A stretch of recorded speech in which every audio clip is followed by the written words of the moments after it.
Come out with your hands up.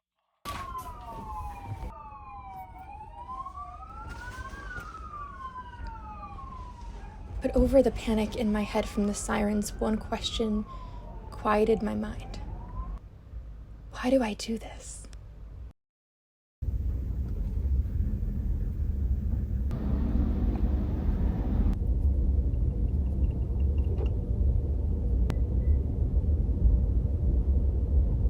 Why do I sleep on the floor of a vehicle when I could just go back to my old job and afford rent again, have some stability?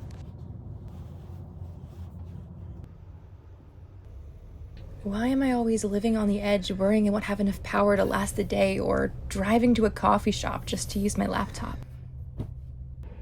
I'm just wondering, what keeps me living like this? So the week started with me getting kicked out of Walmart, which you can still kind of see the evidence of. Luckily, they didn't knock, they just left this very waterproof sticker that still refuses to come off. It was like having this giant lime green scarlet letter with me everywhere that I went, declaring that I didn't belong there, that I had an issue, and it was driving me crazy. But I couldn't get it off no matter what I tried to do. I tried to look up remedies, but this was the best I could do for now. But overall, I get it. Businesses have to crack down because people are not treating these establishments like establishments anymore. They're like making it a home. And I literally saw a family with a blanket and dogs set up their blanket halfway out, behind their vehicle into the aisle where cars drive. And I was actually concerned they were gonna get hit by a car. And that was at the Walmart that I got kicked out of. However, I was not the only RV camper van that was in this lot. There were a lot of other vans and vehicles, and I was the only one with the sticker. I checked, and it was just a little frustrating because when I noticed the sticker, at the exact moment I noticed it, a guy in a minivan a few aisles down, rows over, was taking a shower with a water bottle shirtless in the parking lot. And then on an angle from me, there was this giant vehicle selling solar panels and solar arrays to RVers and advertising that. So they're literally trying to bring in more RVs. And I was just confused as to why they chose to tell me I would be towed if I stayed there any longer. Though this Walmart had been on my rotation list of places that I stay out here in Vegas for a while, and I've seen plenty of things. I've seen people literally polishing boats. I've woken up at 3 a.m. to people learning how to kickflip for over an hour, and just the kickflip noise keeping me up and driving me insane. So I get why they're cracking down. Just why only me? If I did something that was, I stay in my vehicle, I don't really leave, and I did feed a stray cat the night before in the parking lot when I was coming back out of the Walmart from going to the bathroom. I gave it treats. And maybe the security guard saw that and was like, we will not have you feeding the stray cats. But I fed it, I left it treats, and then I went back in my van, closed the doors, don't make any noise. Why me? So that's that. Or maybe the security guard didn't see me at all and had never seen anyone going in or out of this vehicle, and it just seemed abandoned, like it had been left here or something, so they thought it wasn't a camper. Maybe I am so good at stealth, they did not know it was a camper. I feel good about that. But honestly though, it is completely fine, because lately whenever I parked there, my vehicle would become infested with giant bees that I don't know how they were getting in my vehicle. The doors were all locked, the windows were all closed. Not that the bees could open locked doors, like they were gonna use the door handle. You know what I mean? All of the windows were closed, there was no way in. So there's something in my vehicle that giant bees can get into. And I would open the door, get it out, close it, and then 30 minutes, an hour later, I'd hear a buzzing and there'd be another bee in my van. And I just couldn't get rid of them, and it was really scary. So yeah, between the giant bees, the 3 a.m. kick flipping, the time a random guy came knocking on my van, I had no idea who it was, but he kept saying my name and wouldn't leave for 2 minutes.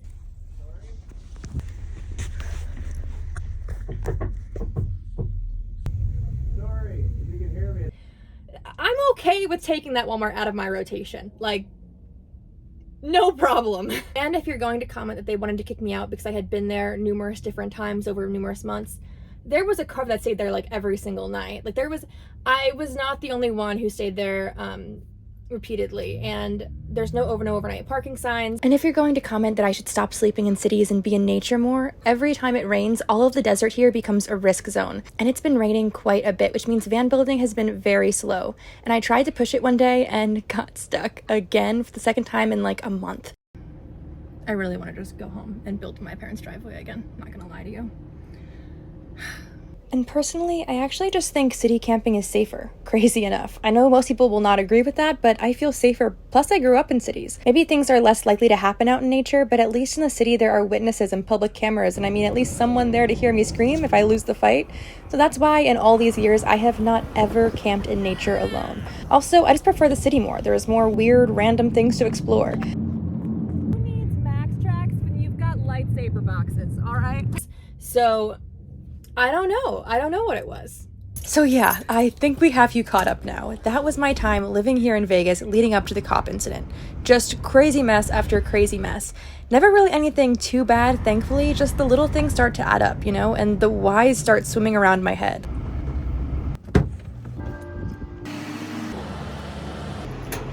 Why am I choosing that everything that I do today so far was something that if you live in a house, you could do without leaving your front porch? When did I decide waking up in the middle of the night to cornhole and kickflips and donuts is what I wanted with my life? Why have I not owned a toilet in 3 years?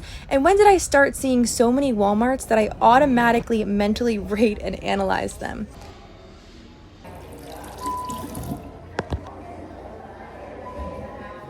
When did I go from beauty queen to parking lot pirate? And when did van life start hitting reality a little too hard? I mean, really? Why the fuck am I doing this? All right, so here's how it happened. I was resting in my bed just like this, and I can only really see from down here like a speck of the window, like pretty much lights passing. And I saw the cops and I was just like, this is normal. You know, there's security guards at all of these Walmarts out here, which is not normal on the East Coast. So I didn't think much of it. So I reclosed my eyes and then I hear, come out with your hands up. And at this point I can see nothing around me. And all I know is that I can hear cop cars on both sides. I can see sirens in front, behind me. I can like tell I'm surrounded by cop cars. I have no idea what's going on. I have a sticker saying that I'm on private property and I need to leave, but that was a different place a millennia ago. So I was like, guys, like if you want me to leave, I'll leave. Like, we don't need all of this. First I'm like, do I just stand up quickly? Like, I don't, you know, but then I just, you know, I get up and I go to the front. They're not even looking at me.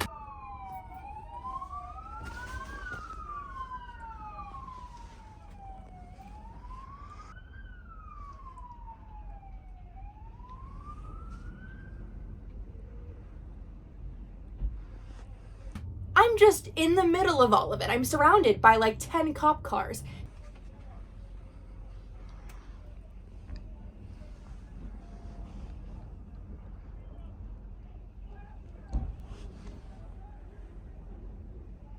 They're bringing out these big guns, these big dogs, and I have no idea what's going on, but there is a cop car pulled behind me on both sides of me, and there's a guy with a gun in front of me, and I see someone being arrested to the side. So I can see 2 aisles ahead of me, there is a guy in a vehicle, they're pulling him out, putting him in handcuffs, they're trying to get somebody else, and that's all I pretty much know. I tried to find like public records of what happened. I tried calling the Sam's Club, I tried contacting the police and like requesting a public note, whatever those things are called, and I can't find information on what happened anywhere, which is creepier. But if I do find out, I will put it in a pinned comment, because, you know, what takes that many cops? I don't know. I don't know. What takes that many cops and is not easy public record to find? I probably don't want to know what I was literally standing in the middle of. But yeah, so eventually the cop car behind me moves out of the way, and I, like Homer Simpson in the hedges, just like no one look at me, I'm just backing away, and I leave. And that's it. That's it. And if you're wondering, like, why did you record anything? One, as I said, I'm stuck in this situation. Two, I think for safety, it's good to record your surroundings and have evidence of what was happening. I do have a dash camera. It's sitting literally right there. I have not hooked it up yet. It was a wake-up call to hook it up immediately. So I won't need to record as much then once I have that hooked up, which will feel great. I also am getting Blink cameras. I'll do an install video on those soon as well. But yeah, I digress. I record everything in those kind of situations. If you've been following me for a while, a good reason I record things is I actually got on camera a police officer opening my door without permission and doing basically like a search without a warrant because he like opened the door and was peeking around. I didn't press charges. He was very nice, and I think he misunderstood my hand signals as asking him to open the door, which was not what was happening. So I know I'm gonna get some comments being like, stop videoing, find a way out. But like, I was in the middle, but like the issue was 2 rows ahead of me. They were just all congregating around me, which, yeah. So yeah. Honestly regret. There was one situation when I was stealth camping near Detroit, Chicago. I always get them mixed up. And I was basically almost towed in my sleep. And I wish I would have gotten that on camera. And I wish I would have had evidence of that because that was one crazy night. Honestly, it's been a long 3 years. 4 years come June. So, but that is a story for another time. This is not my first rodeo. It is not my worst week of van life, but I do think when there are things that go wrong, that it's really good to just get out there and remind myself why I do this in the first place.